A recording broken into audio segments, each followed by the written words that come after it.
तो कहानी की शुरुआत कुछ पुराने दिनों के शिकागो में होती है, जहाँ सभी इंसानों के पास इलेक्ट्रिसिटी थी। यहाँ पर हम एक चार्ली नाम की बच्ची को देखते हैं जो कार्टून देख रही थी। वहीं उसका छोटा भाई डैनी आईपैड में गेम खेल रहा था और उनकी मॉम रेचल फोन पर किसी से बातें कर रही थी कि तभी उसका हस्बैंड बेन घबराता हुआ घर आता है और उन्हें बताता है कि उनके पास ज्यादा टाइम नहीं है। जिस पर रेचल उससे पूछती है कि तुम किस बारे में बात कर रहे हो। अचानक यहाँ बेन के घर में लाइट्स ब्लिंक होने लगती है और उसके लैपटॉप में भी कुछ फाइल्स डाउनलोड होने लगती है, जो अगले ही सेकंड में 100% डाउनलोड भी हो जाती हैं। जिसके बाद वो अपने लैपटॉप से यूएसबी निकालकर उसे एक मेटल के लॉकेट में लगाने लगता है। वहीं दूसरी ओर हाईवे पर माइल्स और उसका दोस्त अपनी कार से निकलते हैं, जहाँ उनके पीछे रुकी हुई गाड़ियों की लाइन लगी हुई थी, जिनकी हेडलाइट्स भी एक के बाद एक अपने आप बंद हो रही थी। आसमान में प्लेन्स भी इधर उधर क्रैश होने लगे थे, जमीन पर ट्रांसफार्मर्स फटने लगे थे और यहाँ तक कि विलीस टावर भी एकदम काला पड़ चुका था। इसके बाद हम धरती को अंतरिक्ष से देखते हैं, जहाँ धीरे धीरे धरती से बिजली गायब होती हुई नजर आ रही थी। अंधेरा यूएसए के नॉर्थ से होते हुए ईस्ट और साउथ में फैलता चला जा रहा था और चारों तरफ ऐसा समा हो गया था कि बिल्कुल कैंडल लाइट डिनर का माहौल था। लेकिन आज की जनरेशन यानी कि जेन जी के लिए इंटरनेट ना होने का मतलब है कयामत का आ जाना। इसके बाद हमें एक स्टोरी सुनाई जाती है, जिससे हमें पता चलता है कि उस ब्लैकआउट डे को 15 साल से ज्यादा हो गए हैं। ब्लैकआउट डे के बाद इलेक्ट्रिसिटी वापस आई ही नहीं, जिस वजह से इलेक्ट्रिसिटी से चलने वाली सभी चीजें बेकार हो गई थी। यहाँ तक कि लोगों के कार इंजन्स, जेट टर्बाइन्स और जरा जरा सी बैटरीज भी बिल्कुल खराब हो गई थी। इन सब चीजों की वजह से बड़े पैमाने पर सभी के हालात बहुत खराब हुए। बीमारी बढ़ी लेकिन दवाइयाँ नहीं मिली, आग लगी लेकिन आग बुझाने वाली गाड़ियाँ नहीं थी, फैक्ट्रीज थी लेकिन वहाँ खाने के लिए कुछ नहीं था और सभी लोग हाथ से काम कर रहे थे। जिसके बाद जल्द ही सरकारें गिरने लगी और मिलिटियास पड़ने लगी थी। ब्लैकआउट के बाद यूनाइटेड स्टेट्स 6 भागों में बंट चुका था, जो कि the Monroe Republic, the Georgia Federation, the Plains Nation, Texas, the California Commonwealth और बाकी बंजर जमीन थी। इन सभी शहरों के ऐसे हालात को देखकर ज्यादातर लोग यहाँ से कहीं और शिफ्ट हो चुके थे, जिनमें से एक बहन और उसकी फैमिली भी थी, क्योंकि वो वहाँ के विलेज एरिया में रहने लगे थे, जो कि द मोनरो रिपब्लिक एक पीसफुल कॉलोनी थी, जहाँ कुछ 100 लोग जाकर बस गए थे। यहाँ हमें पता चलता है कि बेन की वाइफ का कुछ साल पहले ही देहांत हो गया था और अब वो एक ब्रिटिश मेडिकल डॉक्टर मैगी को डेट कर रहा था। उसके बच्चे डैनी और चार्ली भी अब बड़े हो चुके हैं, लेकिन डैनी को अकेले रहना ज्यादा पसंद है, क्योंकि वो अस्थमा की बीमारी से गुजर रहा है। ऐसे ही एक दिन चार्ली अपने भाई के साथ जंगल में जाती है, जहाँ उन्हें एक एबेंडन वैन दिखती है। चार्ली उसके अंदर जाती है और वहाँ उसे एक मिनी फ्रिज मिलता है, जिसे देखकर उसे अपने बचपन की याद आने लगती है, जब ब्लैकआउट डे के बाद उसके मॉम डैड ने उसे वो पिघली हुई आइसक्रीम दी थी, क्योंकि वो उस वक्त की आखिरी आइसक्रीम थी। एक दिन जब चार्ली हर दिन की तरह जंगल में एक चक्कर लगाने जाती है, तब मोनरो मिलिटिया, जो कि मोनरो रिपब्लिक की मिलिट्री फोर्स है, वो कॉलोनी के अंदर आते ही धावा बोल देती है। मिलिटिया की कलाई पर एक टैटू गुदा हुआ था,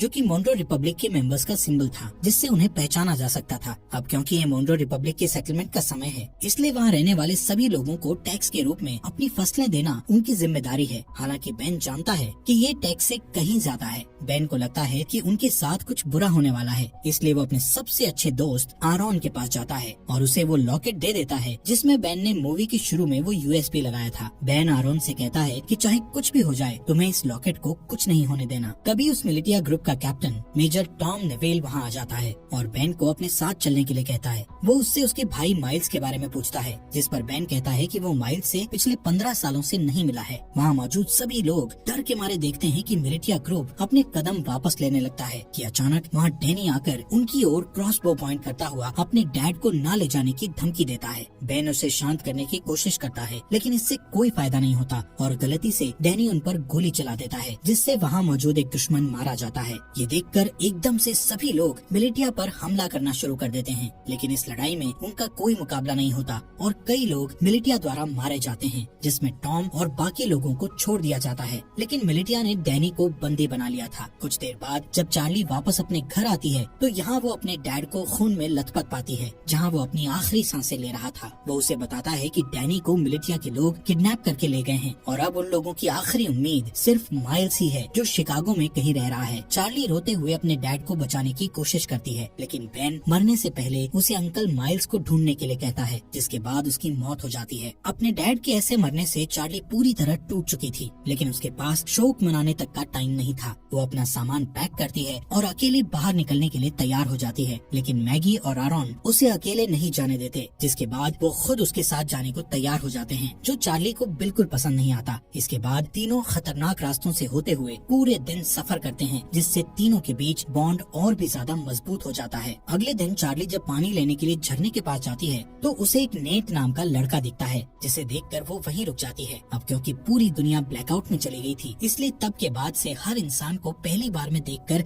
खतरा ही समझा जाने लगा था। यहाँ तक कि चार्ली जैसी लड़की के लिए बहुत सी चीजें दिमाग में होती हैं, लेकिन खुशकिस्मती से नेट सिर्फ उससे उसका नाम पूछता है और उसे जाने देता है। उस रात चार्ली और उसके दोस्तों को एक टूटा फूटा प्लेन मिलता है, जिसमें वो रात गुजारने की सोचते हैं, लेकिन बदकिस्मती से ये स्कैवेंजर्स ग्रुप का ठिकाना था, जहाँ उन लोगों को देखकर कुछ चोर यहाँ आते हैं और चाकू की नोक पर उनमें से एक चार्ली को उनसे दूर ले जाता है। मैगी को यहाँ कुछ खतरा महसूस होता है कि तभी वो अपने तेज दिमाग का इस्तेमाल करके उन चोरों को विस्की पिला देती है, जिसके ठीक बाद वो लोग उल्टी करते हैं और मर जाते हैं। वहीं दूसरी ओर आखिरी चोर चार्ली को मारने की कोशिश करता है कि तभी अचानक वहाँ नेट आ जाता है और उसे बचा लेता है। अगली सुबह नेट उन तीनों के साथ जाता है, क्योंकि यहाँ पता चलता है कि वो भी उनके साथ शिकागो जा रहा है। मैगी उसे अपनी टीम में देखकर कंफ्यूज हो जाती है, क्योंकि नेट उसके लिए बिल्कुल अनजान था, इसलिए वो चार्ली को वार्निंग देती है कि उसे ऐसे ही किसी पर भरोसा नहीं करना चाहिए। लेकिन कुछ देर बाद उसे याद आता है कि हर कोई बुरा नहीं है, इसलिए अब उसे नेट से कोई परेशानी नहीं थी। अगले सीन में जब मेजर टॉम और उसकी आर्मी आराम कर रही थी, तो डैनी इस बात का फायदा उठाकर वहाँ से भागने की कोशिश करता है और हथकड़ियों का ताला खोलकर भाग जाता है। लेकिन कुछ दूर और भागने के बाद उसे अस्थमा का दौरा पड़ता है और वो वहीं एक घर के पास गिरकर बेहोश हो जाता है। कुछ घंटों बाद जब उसकी आंख खुलती है तो वो अपने सामने एक लड़की को उस पर बंदूक ताने देखता है। वो लड़की अपना नाम ग्रेस बताते हुए उससे पूछती है कि वो कहाँ से आया है, जिस पर डैनी बताता है कि कुछ लोगों ने उसे किडनैप कर लिया था, जिनसे बचता हुआ वो यहाँ आया है। ये सुनकर वो लड़की बंदूक नीचे करती है, जिसके बाद वो उसे अस्थमा पंप देती है और बताती है कि ये उसके मरे हुए बेटे का है। इसके बाद हम उन चारों के ग्रुप को देखते हैं जो फाइनली शिकागो पहुंचते हैं, जो कि मोन्ट्रो रिपब्लिक में ही है। यहाँ देखने लायक बात है कि रिगली फील्ड पूरी तरह से आईवी प्लांट से कवर्ड है, सड़कें मछुआरों से भरी हुई है और फोक्सवैगन बीटल जैसी गाड़ियों को घोड़े की बग्गी में बदल दिया गया है। बेन की बताई जानकारी के बाद वो सभी एक होटल में पहुँचते हैं। बारटेंडर से माइल्स के बारे में पूछते हैं। पहले तो वो बारटेंडर माइल्स नाम के किसी इंसान को जानने से मना कर देता है, लेकिन जब चार्ली उसे अपने डैड बेन के बारे में बताती है कि हाल ही में उनकी डेथ हुई है, तो वो बताता है कि वो खुद ही माइल्स है, लेकिन वो उन सभी से अपनी पहचान को छुपाए रखने के लिए बोलता है। कुछ देर बाद माइल्स अपनी भतीजी को अंदर ले जाता है और उससे प्राइवेटली बात करता है, जहाँ चार्ली बताती है कि कैसे मिलिटिया ने उसके डैड को बेरहमी से मार डाला और डैनी को किडनैप करके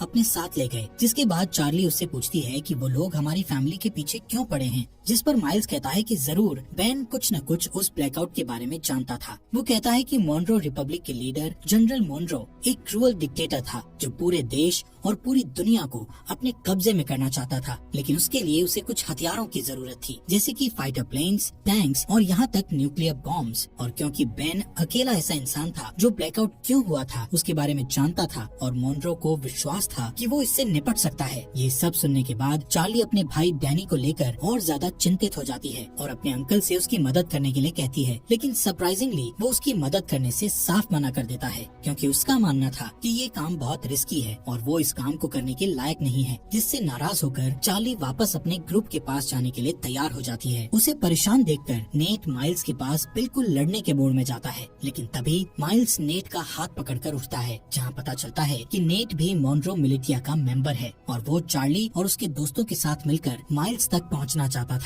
ये जानकर हर कोई हैरान हो जाता है, लेकिन इससे पहले कि वो कुछ कर पाते नेट वहाँ से भाग जाता है। अब मिलिटिया को उनकी लोकेशन का पता होने के बावजूद भी माइल्स अपनी जगह को छोड़ने से मना कर देता है, क्योंकि उसका मानना था कि वो अकेला ही पूरी फौज का सामना कर सकता है। चार्ली और बाकी लोग भी माइल्स की मदद करने को तैयार थे, लेकिन माइल्स गुस्से में उन पर चिल्लाते हुए उन्हें यहाँ से दूर जाने के लिए कहता है। कुछ ही देर बाद नेट अपने साथ बहुत सारे आर्मी सेना को लेकर माइल्स से लड़ने आता है, लेकिन इतने सैनिक होने के बावजूद भी माइल्स सभी से बड़ी सफाई से तलवारों का इस्तेमाल करके लड़ता है और एक एक करके सबको मार देता है। जिसके बाद वहाँ चार्ली और उसके दोस्त वापस आ जाते हैं और माइल्स के साथ लड़ाई में शामिल हो जाते हैं। इसी बीच मिलिटिया का एक आदमी चार्ली को जान से मारने की कोशिश करता है, लेकिन अचानक से तभी नेट आकर उस आदमी को मार गिराता है। थोड़ी ही देर बाद माइल्स मिलिटिया के कैप्टन को जान से मारकर लड़ाई खत्म करता है। जिसके बाद वो चार्ली और बाकी लोगों के साथ डैनी को ढूंढने के लिए निकल जाता है, जो सुनकर भी सभी काफी खुश होते हैं। कुछ देर बाद माइल्स को अचानक से उस ब्लैकआउट डे का एक फ्लैशबैक याद आता है और यहाँ से सीन फ्लैशबैक में जाता है, जहाँ सारी दुनिया में अचानक अंधेरा छा जाने के बाद वो अपने दोस्त के साथ कार से बाहर निकलता है और अपने दोस्त के साथ मरीन कॉर्प्स बेस में जाता है, जहाँ हमें पता चलता है कि ये दोनों मरीन पुलिस हैं। यहाँ अंदर जाने के लिए उन्हें अपने हाथ पर बना वो एम नाम का टैटू दिखता है, जिससे पता चलता है कि माइल्स का दोस्त, जिसका नाम सेबेस्टियन मोनरो है और वो इस समय मोनरो रिपब्लिक का लीडर भी है। वहीं दूसरी ओर मेजर टॉम और उसके आदमी डैनी के फुटप्रिंट्स का पीछा करते हुए ग्रेस के घर तक पहुँचते हैं। डरी हुई ग्रेस डैनी को बचाने की कोशिश करती है, लेकिन जैसे ही टॉम उसे जान से मारने की धमकी देता है तभी वो पीछे हटती है और टॉम उसके घर में घुसकर डैनी को पकड़ लेता है। उनके जाने के बाद ग्रेस चुपके से बेसमेंट में जाती है और एक लॉकेट निकालती है जो बिल्कुल आरॉन के लॉकेट जैसा था। जैसे ही वो उसे दबाती है तो अचानक से कमरे में बल्ब चालू हो जाता है। इसके बाद ग्रेस उस लॉकेट को कंप्यूटर में लगाती है और किसी से चैट करना शुरू कर देती है। दूसरी तरफ जो ग्रेस से चैट कर रहा था वो बहुत खुश था कि मिलिटिया को उनके छुपे हुए राज के बारे में नहीं पता चला। यहाँ प्रेजेंट में माइल्स ग्रुप को अपने साथ ही रखता है, जो कि अपनी एक पुरानी साथी को ढूंढ रहा है जिसका नाम नोरा है, जो एक्सप्लोजिव्स बनाने में माहिर है। माइल्स चार्ली को बताता है कि अगर उन्हें डैनी को बचाना है तो उन्हें नोरा जैसे तेज फाइटर की जरूरत पड़ेगी। यहाँ टैवर्न में अचानक उनके ऊपर कुछ दुश्मन हमला कर देते हैं,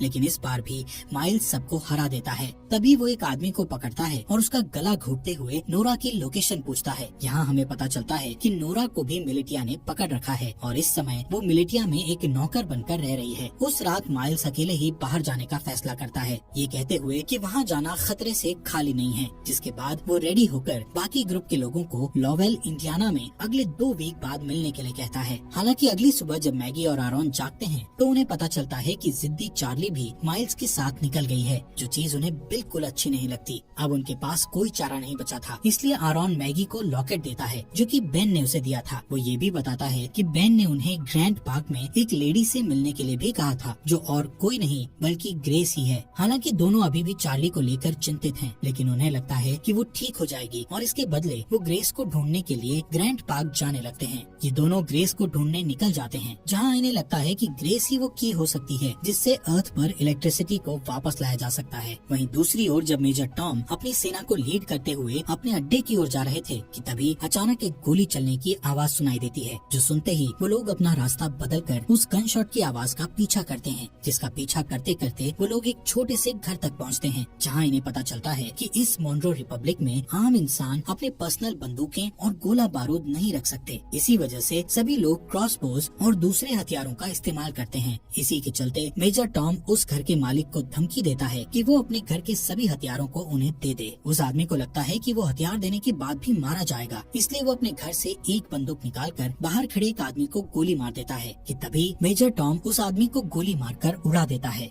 इन सब चीजों के बाद हम वहीं डरे हुए डैनी को देखते हैं। अगले सीन में मिलिटिया के अड्डे पर हमें फॉर्मली जनरल मोनरो से मिलवाया जाता है, जिसका हाथ इन सभी बुरी चीजों में है। मोनरो वहाँ मौजूद एक आदमी से अपने हथियारों के बारे में पूछता है, लेकिन जब वो डरा हुआ आदमी उसका कोई जवाब नहीं देता तो वो उसे बेरहमी से जान से मार देता है। जिसके बाद वो दूसरे रूम में अपने एक दूसरे वर्कर के पास जाता है, जहाँ हमें पता चलता है कि ये बेन की वाइफ रेचल है, जिसे हम मरा हुआ मानते हैं। यहाँ मोनरो रेचल को बताता है कि बेन मर चुका है और ये सुनकर रेचल बहुत परेशान हो जाती है। इस दौरान चार्ली पूरे दिन जंगल में घूमती हुई आखिर में अपने अंकल को ढूंढती है, जहाँ माइल्स उससे गुस्सा था क्योंकि उसने उसकी बात नहीं सुनी थी। लेकिन जब चार्ली बताती है कि उसके भाई को अस्थमा का दौरा पड़ता है तो वो शांत हो जाता है। कुछ देर बाद उन्हें ढेर सारे मजदूर दिखते हैं जो हाथों से हेलीकॉप्टर को खींचकर ले जा रहे थे। यहाँ पता चलता है कि जनरल मोनरो को विश्वास है कि एक दिन इलेक्ट्रिसिटी जरूर आएगी और उस दिन के लिए वो खुद को तैयार करना अभी से शुरू कर देता है। इन सभी मजदूरों में माइल्स नोरा को भी देखता है और चार्ली से कहता है कि उसे इतने सारे लोगों में से बचाना मुश्किल होगा क्योंकि यहाँ कई सारे गार्ड्स के पास स्नाइपर राइफल भी हैं। लेकिन माइल्स अपने दोस्त को हर हालत में बचाना चाहता है। वो नोरा को बचाने का प्लान बनाते हुए रात होने का इंतजार करता है और जैसे ही रात होती है तो सबसे पहले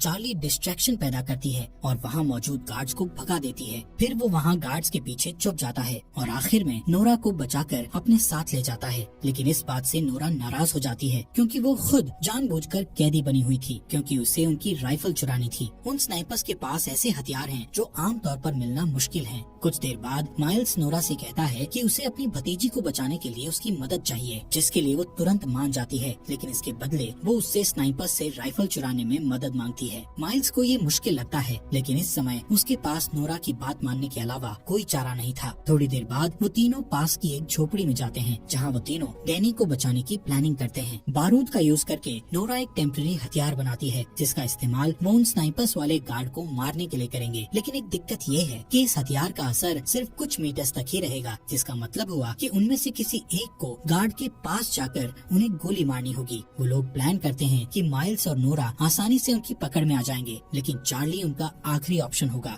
यहाँ से जाने से पहले माइल्स उनसे कहता है कि जैसे ही वो सभी गार्ड्स मर जाएंगे तो वो सभी पहरेदारों को निकाल लेंगे। कुछ ही देर बाद चार्ली अपने हथियार को स्लीव्स के अंदर छुपाती है और एक खोया हुआ इंसान होने का नाटक करती हुई पहरेदारों के पास जाती है, जिसके बाद वो तुरंत हथियार लेकर गार्ड्स के पास जाती है और तुरंत उन्हें मार देती है। इससे पहले कि बाकी गार्ड्स कुछ कर पाते, वहाँ नोरा और माइल्स आकर उन पर हमला कर देते हैं। इस लड़ाई के बाद जब वो लोग सभी मजदूरों को आजाद कर रहे थे तो नोरा ये रिवील करती है कि उसने अपने रेबल के लिए स्नाइपर चोरी की थी। वहाँ ग्रैंड पार्क में जब ग्रेस अपने कंप्यूटर पर टाइप कर रही होती है तभी कोई आदमी उसके घर में घुसकर उसके सामने आता है। उस आदमी के पास भी सेम वही लॉकेट था जो उसकी टेजर स्टिक एनर्जी छोड़ रहा था। दूसरी ओर माइल्स नोरा को रेबल का साथ छोड़ने के लिए मनाने की पूरी कोशिश करता है लेकिन वो मना कर देती है। यहाँ हमें पता चलता है कि पहले ये दोनों कपल थे लेकिन ब्लैकआउट के बाद उन्हें ब्रेकअप करना पड़ा। ऐसे ही कुछ देर बाद वो दोनों रेबल के ठिकाने पर पहुँच जाते हैं जहाँ उन्हें एक पादरी मिलता है। पादरी खुश था कि नोरा स्नाइपर गन लेकर आई है, लेकिन बुरी खबर ये थी कि उनकी सेना पर अभी भी लगातार हमला किया जा रहा है। जब ग्रुप ठिकाने पर पहुंचता है तो उन्हें अंदर कुछ घायल आदमी बैठे मिलते हैं। पादरी यहाँ ये भी बताता है कि इन सभी आदमियों में से एक आदमी गायब है, जो सुनकर माइल्स तुरंत सभी को ये जगह छोड़ने के लिए कहता है क्योंकि उसका मानना है कि मिलिटिया उसके आदमियों से पूछताछ कर रही है और इस जगह से भागने का यही सही समय है। नोरा इस बात के लिए मान जाती है लेकिन उससे 30 मिनट मांगती है क्योंकि वो घायल आदमियों को ठीक करना चाहती थी। बदकिस्मती से उसका ये डिसीजन गलत साबित होता है क्योंकि कुछ ही मिनटों के बाद कैप्टन एडम मिलिटिया के साथ दिखाई देता है। उन्हें कुछ देर रोकने के लिए माइल्स अपने बेस्ट शूटर को स्नाइपर के साथ ऊपर भेजता है और उसका ये प्लान काम करता है क्योंकि ऊपर भेजा गया वो स्नाइपर मिलिटिया के कई लोगों को घायल कर देता है, जिससे उन्हें पीछे हटने पर मजबूर होना पड़ता है। इस लड़ाई के चलते रात हो जाती है। यहाँ बेसमेंट के अंदर माइल्स और बाकी लोग दीवार के सहारे एक सुरंग बनाने की कोशिश करते हैं ताकि एक तरफ से दूसरी तरफ जा सकें, लेकिन उनका ये प्लान पूरी तरह से फेल हो जाता है क्योंकि दीवार में सुरंग खोदते समय दीवार गिरने लगती है और माइल्स उस गड्ढे में गिर जाता है, जिससे उनकी पूरी मेहनत खराब हो जाती है। ठीक इसके बाद छत पर बैठे स्नाइपर की मौत हो जाती है, जिसके बाद कैप्टन एडम और उसके लोग बेसमेंट में घुस जाते हैं। लेकिन माइल्स जो बहुत बढ़िया तलवारबाज है वो कुछ आदमियों को नीचे गिराता है और एडम को बंदी बना लेता है। फिर वो उसे दूसरे रूम में बंद कर देता है और यहाँ से भागने के तरीके सोचने लगता है। यहाँ हैरानी की बात ये होती है कि एडम माइल्स को पहचान लेता है, जिससे कमरे में मौजूद सभी लोग हैरान रह जाते हैं। ये देखकर चार्ली उनसे पूछती है, तुम एक दूसरे को कैसे जानते हो? यहाँ कहानी एक अलग मोड़ लेती है जहाँ एडम ये रिवील करता है कि पहले माइल्स जनरल मुनरो का राइट हैंड था।